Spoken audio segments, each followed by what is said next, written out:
Supreme court Pakistan کے justice منصور علی شاہ نے مقدمات حل کے لیے ثالثی مجلس بنانے کی تجویز دے دی۔ تفصیلات کے مطابق فاطمہ جناح وومن یونیورسٹی میں ورکشاپ سے خطاب چلتے ہوئے انہوں نے کہا کہ مجھے نہیں لگتا تنازعات کے ثالثی حل کے بغیر ہم 24 لاکھ مقدمات سے چھٹکارا پا سکتے ہیں۔ کئی بار بول چکا ہوں، تنازعات کا ثالثی کے ذریعے حل وقت کی اہم ضرورت ہے۔ ان کا کہنا تھا جسٹس محسن جانی نے کہا ہے کہ جج کو ڈیڈ لائن کو قبول نہیں کرنا چاہیے جو سے متعصب جج تھے۔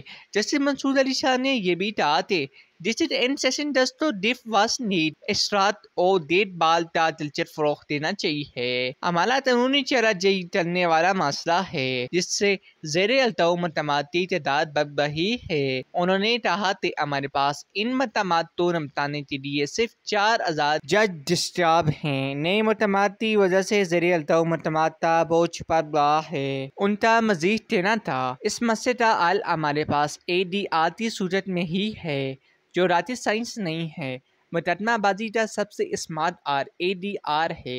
ان کا کہنا تھا ہمیں مقدمات مسئلے کے حل کے لیے ADR کی طرف جانا ہوگا۔ زیر التوا مقدمات ADR سینٹر منتقل کرنے کے لیے ذیلی سطح پر ADR سینٹر بنانے ہوں گے۔ جسٹس منصور علی شاہ نے کہا کہ شہریوں کو انصاف کی جلد فراہمی کے لیے ADR سینٹر میں مقدمات جلد نمٹائے جا سکتے ہیں۔